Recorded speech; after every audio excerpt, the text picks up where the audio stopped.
Violet lived in a beautiful place in Colombia, surrounded by animals, trees, and sunflowers. Violet was happy with her grandchildren, the lilacs, and her daughters, the yellow ones. They filled her land with color and filled it with life. Early one morning, while Violet was feeding the chicken, ducks, and frogs, her daughters, the yellow ones, and Uncle Orange, went to the town to get food. Along the way, the land became filled with the colors that Violet's daughters radiated as they walked. Suddenly, as they sat down for a drink before returning home, the land got dark. In the distance, a boy came to warn them that an evil group of men was coming that had been terrorizing the distant land. They must have been approaching rapidly because that little voice turned into a piercing scream. "Run! The men with no shadow are coming!" Violet's heart could not stop beating frantically. Where were her daughters? Why weren't they coming home? When she finally saw Uncle Orange's silhouette and didn't see any sign of the yellow ones, her heart began to break. Uncle Orange had lost his color and his shine. His eyes were filled with tears, and his voice was an echo of the tragedy. The men with no shadow had kidnapped the yellow ones. Violet didn't think twice. She asked Uncle Orange to take care of the house. She slung a bag with food over her shoulder and grabbed her grandchildren, the lilacs, by the hand to go out in search of the yellow ones. Violet knocked on every door and asked, "Have you seen my daughters?" But no one helped her. They were all afraid. In one of the many towns darkened by the men with no shadow, Violet found some helpful voices to continue on her path, and she kept walking in search of justice. There she would report the men with no shadow, but once she was in front of the justice giver, he looked at her with indifference and closed the door in her face. Inspired by her pain and her memories of the yellow ones, Violet began to weave a quilt with the memories of her daughters. One of them was 17 years old and loved the countryside. The other was 19 and loved animals. Violet didn't sleep.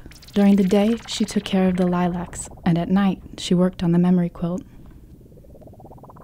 As the years went by, Violet's quilt became well known in the nearby towns. This quilt had a special quality. Anyone who knew about it could no longer fall asleep. Violet's sadness and the yellow one's beauty stayed in the minds of whoever looked upon it, and soon it made the state very uncomfortable. Tired of not being able to sleep, one of the men of the state, named Mr. Gray, came to visit Violet.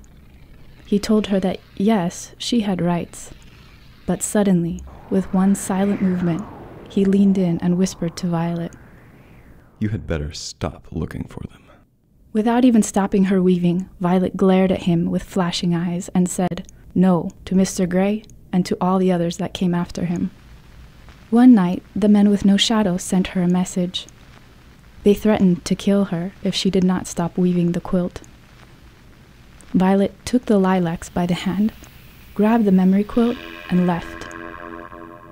She went to many towns, but from each one, she had to leave quickly. At first, the people would approach Violet out of compassion, but once they saw the memory quilt, they got upset because they could no longer fall asleep. One night, as Violet was weaving, a wise woman came to her and told her that she had the right to know the truth about what had happened to her daughters. Fear took over Violet's tired bones. The men with no shadow not only kidnapped her daughters, they also raped them. 7 years passed. One day, the Council of Wise Women decided to call Violet to their courtroom. Each one gave her a recommendation on how her rights were to be respected. And they declared, "The impunity that is rampant in Colombia in the face of sexual violence and forced disappearances has made women the hidden victims of the armed conflict." A gray echo came to Violet, saying that he had some clues about her daughters. Violet thought it would be good news, brought about by the recommendations of the wise women. But that very moment, she realized that the clues were nothing more than a shoe and a shirt belonging to her daughters. Now Violet's tears poured out the death of her hope, that her daughters were dead, that the men with no shadow had stolen their light. that they had left the lilacs motherless. How many years and how many lives will it take for the people, other mothers, other daughters, other grandchildren, the state, and justice to act